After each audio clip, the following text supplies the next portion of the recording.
नमस्कार मित्रों, मैं हूं डॉक्टर हरिनिवास। चैनल है संस्कृत साहित्य एवं संस्कृति और आप आनंद ले रहे हैं हितोपदेश का। विग्रह भाग चल रहा है। किस प्रकार से राजा चित्रवर्ण ने अपने दीर्घदृष्टा मंत्री गृद्धराज की बात को नहीं माना, अपनी मनमानी की। परिणाम आपने देखा कि उसके सेनापति मर रहे हैं, उसके सैनिक मर रहे हैं, उसकी सेना यानी जो आक्रमण करने के लिए निकला था वो अब ये सोचने लग गया है कि हम सुरक्षित अपने विंध्याचल वापस पहुंच जाएं। और फिर वो उसी मंत्री के पास जिसकी बात की उसने अवहेलना की थी, अथ राजा बद्धांजलिर आ, हाथ जोड़ करके कहता है, तात अस्ति अयम ममापराधा, मैं मानता हूं ये मुझसे अपराध हो गया है। इदानीम यथा अवशिष्ट बल सहिता प्रत्यावृत्त विंध्याचलम गच्छामि तथोपदिश, अब जो हो गया उसको क्षमा करो और मैं अपनी बची हुई सेना के साथ जिस प्रकार से विंध्याचल अपने राजभवन में, अपने राज्य में वापस पहुंच जाऊं, तदोपदिश, वो उपदेश हमें दीजिए। तब गृध्रा, वो गिद्ध जो है, अपने मन में चिंतयति, विचार करता, स्वगतम चिंतयति, अपने मन में विचार करता है, क्रियताम अत्र प्रतीकारः। अब भाई जब राजा ने हाथ जोड़ करके आपसे कह दिया हो तो फिर तो ऐसा नहीं है कि हां हमने एक बार बुरा मान लिया तो बुरा मान लिया।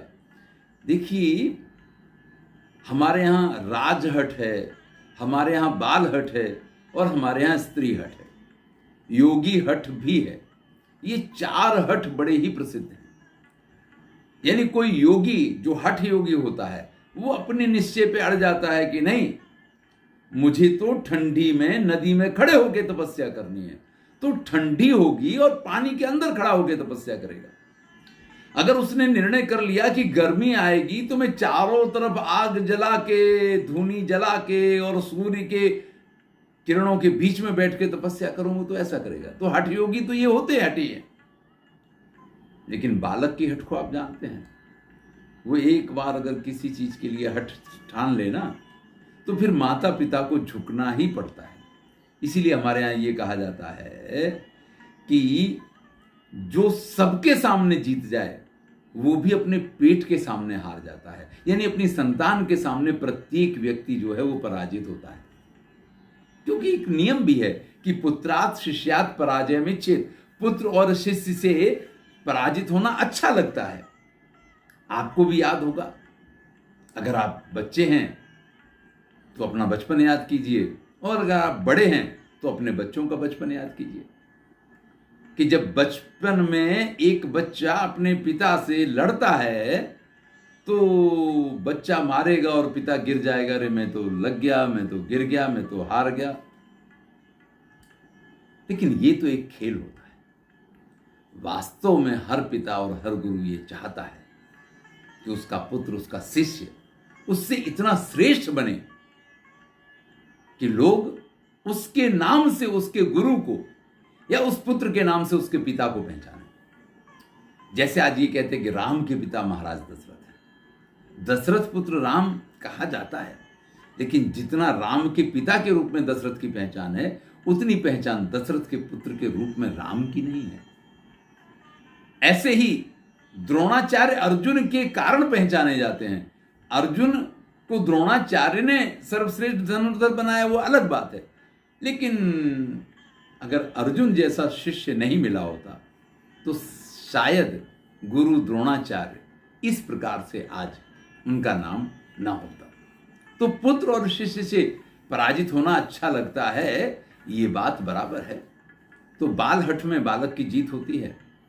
स्त्री हठ तो अब जिनके विवाह हुए उनको सबको पता है कि एक बार अगर निर्णय कर लिया तो फिर मानना पड़ता है, उसको स्वीकार करना पड़ता है। अगर आपको घर में शांति चाहिए और अगर आपने डिसाइड कर लिया है कि शांति नहीं चाहिए, जैसा कि आजकल के बहुत सारे बच्चे इस प्रकार के डिसीजन ले लिया करते हैं, मैंने बड़ा पीड़ा होती है इन सब चीज़ों को जान के, देख के, कि जिनका अभी विवाह हुआ है, अभी हम उनके विवाह में शामिल होके आए हैं और दूसरी बार उनके घर पे जाते हैं तो पता चलता है कि ना, या तो वधू घर पे नहीं है या कुछ और समस्या है, कुछ ना कुछ इस प्रकार का। और ये परसेंटेज इतना अधिक बढ़ रहा है कि ये बड़ा ही विचारणीय और जिसको हम ये कहें कि असहनीय होता जा रहा है, ऐसा विषय हो गया है। हमारे यहां कहीं भी पुरुष हट की बात नहीं की गई है, स्त्री हट की बात की गई है। इसका तात्पर्य यह होता है कि हमेशा पुरुष को स्त्री की बात का स्वीकार करना होता है। स्त्री की हट तभी जीतती है जब एक पुरुष स्वयं हारना पसंद करता है, और इस हार में पुरुष की हार नहीं होती है।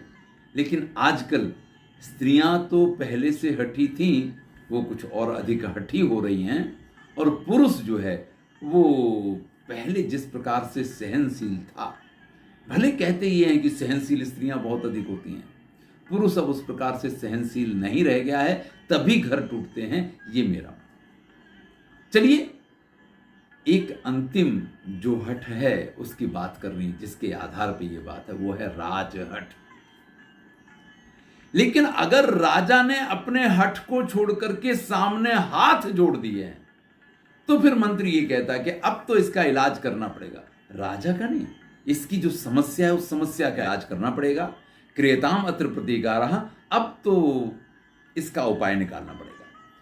देवतासु गुरौ गोषु राजसु ब्राह्मणेषु च नियंतव्या सदा कोपो बाल वृद्धा तुरेषु च। अब चलिए, हमने जरा दूसरे ढंग से कही थी और यहां ये बात कुछ और ढंग से आ गई है।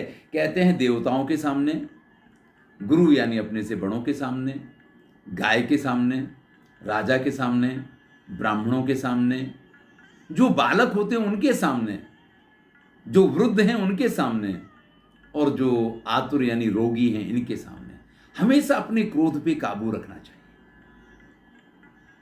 मान लीजिए आपने किसी देवता से ये कहा कि मेरा ये काम कर दीजिए, और आपका काम नहीं हुआ, तो आप उस देवता के ऊपर क्रोधित करके कर क्या लेंगे?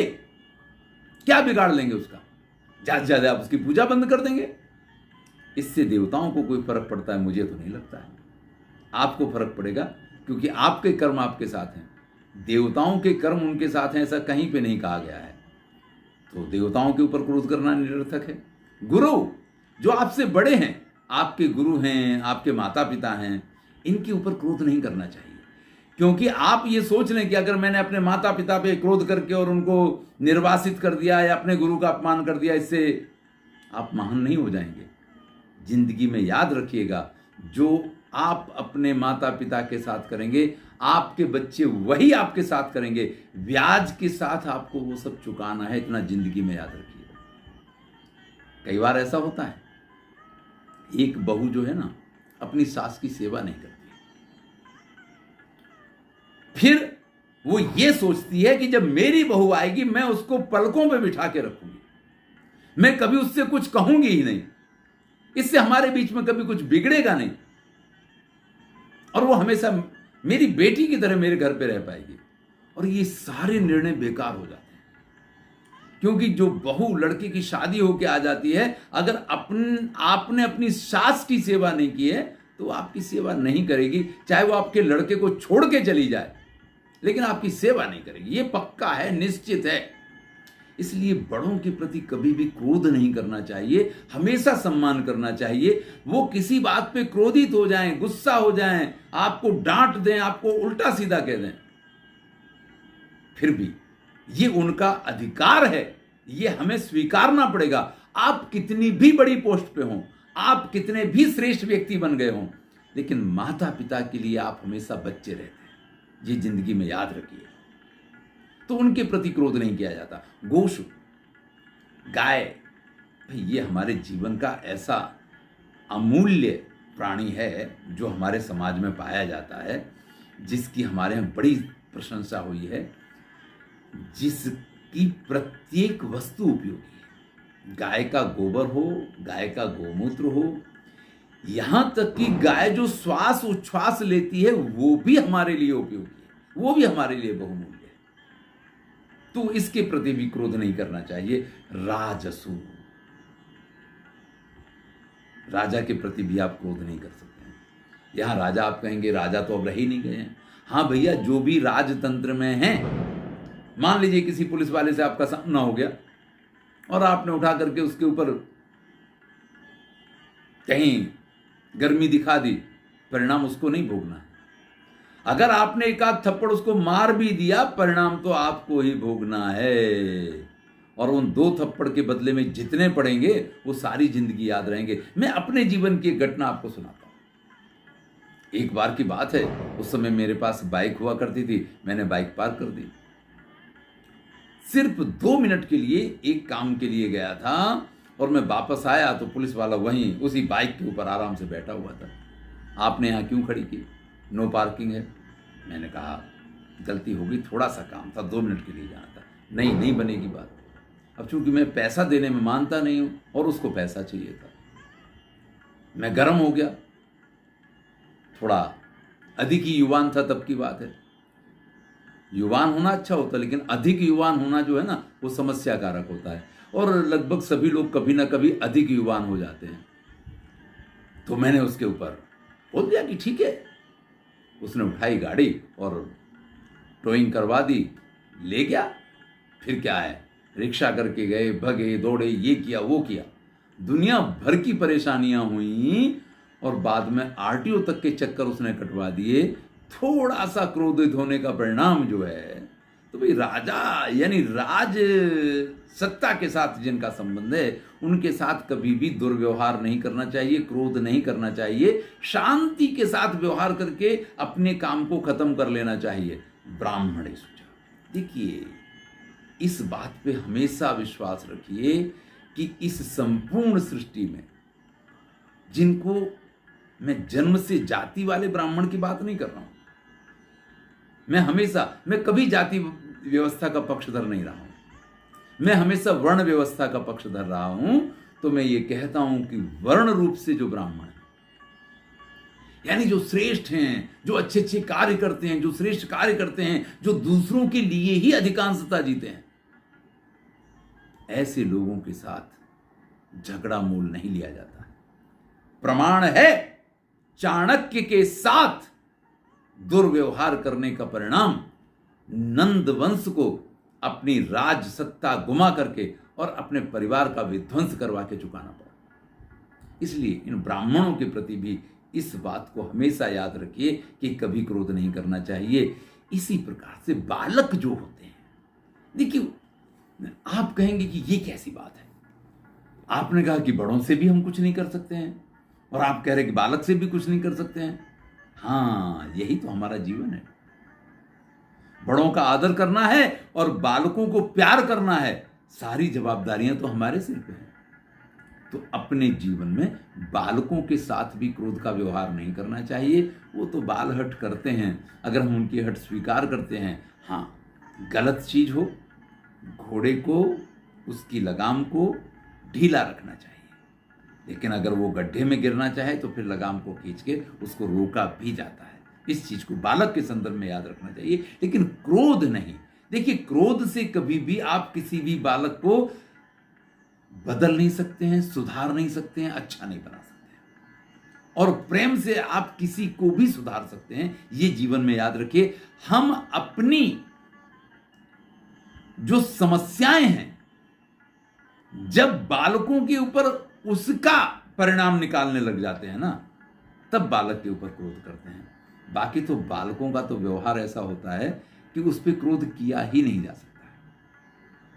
हमारे क्रोध करने का कारण एकमात्र ये होता है कि हम पूरे दिन की अपनी जो समस्याएं हैं, जिन परेशानियों से जूझे हैं, और फिर जब बालक सामने आता तो मुझे ये लगता है कि ये भी एक समस्या है। नहीं, बालक कभी समस्या नहीं हो सकता है। चलिए आगे बढ़ते हैं। वृद्ध, देखिए, गुरु की तो बात हो गई, लेकिन समाज में भी ऐसे लोग होते हैं जो वयोवृद्ध हैं। आप उनका भी अनादर अपमान नहीं कर सकते हैं। जैसे अपने माता पिता का नहीं किया जा सकता है, ऐसे ही समाज में अन्य वृद्धों का भी, क्योंकि ये चीज ऐसी है कि अगर, बहुत अच्छा कहा है कि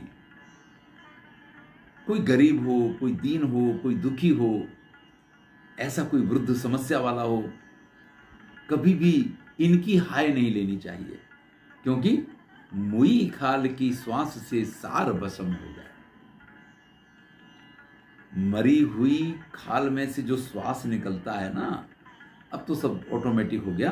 पहले लोहार की धोकनी जो हुआ करती थी उसमें उसका प्रयोग होता था, तो लोहा भी उससे पिघल जाता भैया। तो कभी भी वृद्ध लोगों की हाय नहीं ले सकते हैं, इसलिए उनके ऊपर क्रोध नहीं कर सकते हैं, उनके साथ कोई इस प्रकार का गलत व्यवहार आप नहीं कर सकते हैं। और रोगी, इसके ऊपर तो आप कैसे क्रोध कर सकते हैं? रोगी तो है ही हमेशा कृपा के पात्र है, आपको उसके ऊपर दया आनी चाहिए, उसके ऊपर क्रोध कैसे आ सकता है? होता है ऐसा। बालक को आप ले गए इंजेक्शन लगवाने के लिए, और इंजेक्शन लगे उससे पहले वो इतना ऊंचा नीचा हो जाता है, पूरे हॉस्पिटल को सिर पे उठा लेता है, फिर भी आप क्या करेंगे उस पर क्रोध करके? डांट सकते नहीं। क्रोध अलग चीज है, डांटना अलग चीज है। बालकों को भी डांटा जाता है, आप अपने माता पिता को भी डांट सकते हैं। जो प्यार होता है वो डांट होती है, और क्रोध जो होता है ना उसमें बदले की भावना होती है। तो ये नहीं होना चाहिए। तो वो मंत्री गीध जो है ये निर्णय करता है कि भाई अब एक बार राजा ने कह दिया तो राजा के प्रति क्रोध कैसा। अब इस संदर्भ में इतने लोगों की बात आई, आपको वो सुनाया। आगे चलते हैं। मंत्री प्रहस्य ब्रूते, और फिर वो विचार करके बड़ा बुद्धिमान है, इसलिए कहता है, हे देव मां भयशी, आप भयभीत ना हो, समाश्वसी ही, आप बिल्कुल आश्वस्त हो जाएं। श्रुणुदेव, और मेरी इस बात को सुनिए। मंत्रिणाम भिन्न संधाने भिषजाम सान्निपातिके, कर्मणि व्यंजते प्रज्ञा सुस्थे को वान पंडिता। बहुत ही श्रेष्ठ बात कही गई है, इसको गांठ बांध लीजिए। जीवन में अगर आपको यह सिद्ध करना है कि आप श्रेष्ठ हैं, तो इन परिस्थितियों के लिए तैयार रहिए। देखिए, भिन्न संधाने मंत्रिणा, अगर सामान्य स्थिति है और कोई मंत्री आपको कोई सलाह दे रहा है, आप ऐसा कर लीजिए, आपको ये हो जाएगा, अच्छा हो जाएगा, तो भाई अच्छे में अच्छा होने की सलाह अगर कोई मंत्री देता है तो इसमें काहे की मंत्रणा है? जब व्यक्ति परेशानी में पड़ा हो, समस्या में पड़ा हो, जब व्यक्ति हर तरीके से फंस गया हो, उस समय उसमें से बाहर ला सके, वही वास्तव में मंत्री है। यानी राजनीति में सब कुछ ठीक ठाक चल रहा हो और कोई मंत्री अपनी मंत्रणा के द्वारा आपसे यह कहे कि राजनीति इस तरीके से और अच्छी चल सकती है, ठीक है, कहा जा सकता है। लेकिन जहां कुछ हाथ में ना हो, सब कुछ खत्म होने की तैयारी हो, ऐसे में कोई मंत्री आपको मार्गदर्शन करे और फिर आपको जीती हुई बाजी को जिता दे, उसको मंत्री नहीं कहते हैं। जो हारी हुई बाजी को जिता दे उसको मंत्री कहते हैं। भिषजाम सन्निपातिके, सामान्य किसी को सर्दी हो गई, किसी को जुकाम हो गया, अरे मेडिकल स्टोर से जाओगे वो भी दवा देगा। अपने आप भी अगर आप थोड़ा सा समझदार है, अपने आप भी कोई ना कोई दवा ले लेंगे, नहीं लेंगे तो अपने आप आपका शरीर आपके उस रोग को दूर कर देगा। लेकिन जब सन्निपात जैसा रोग हो गया हो, जहां आप स्वयं अपने काबू में नहीं है, कहीं बेहोश हो जाते हैं, कहीं बड़बड़ाते हैं, कहीं कुछ बोलते हैं, कहीं कुछ बोलते हैं, ऐसी स्थिति में वैद्य की जरूरत पड़ती है। और ऐसी स्थिति में जो आपको ठीक कर दे, वही वास्तव में वैद्य हुआ करता है। जब मुश्किल में पड़ जाएं और फिर आपकी बुद्धि आपका साथ दे और हर समस्या का समाधान अगर आप अपनी बुद्धि से निकाल पाएं, तो ही वो वास्तव में प्रज्ञा है। सामान्य बुद्धि तो सबके पास होती है, लेकिन कठिन से कठिन कार्य को सरल बना दे उसको प्रज्ञा कहते हैं। बाकी तो आप समझ लीजिए, शांति की स्थिति हो तो कौन पंडित नहीं होता है? सामान्य रूप से तो सभी विद्वान होते हैं, सभी पंडित होते हैं। दूसरों की समस्या हो तो सभी सलाहकार बन जाते हैं, सभी विद्वान होते हैं। आप ऐसा कर लीजिए आपका काम हो जाएगा, आप ऐसा कर लीजिए आपका काम हो जाएगा। अरे दूसरे को सर्दी हुई हो तो आप ये अड़ूसी खा लो, आप ये खा लो, आपको वो लगाना चाहिए, ये करना चाहिए, 10 लोग, और वही व्यक्ति को खुद को सर्दी हो जाए तो उसको कोई दवा याद नहीं आती है। चलिए, आज के वीडियो में इतना ही। इससे आगे की चर्चा हम अगले वीडियो में करेंगे। धन्यवाद। मैं हूं डॉक्टर हरिनिवास। आनंद लीजिए, अच्छा लगे तो मित्रों के साथ शेयर कीजिए। ये हितोपदेश है, जीवन के लिए प्रत्येक हितकर बात यहां पे कही गई है।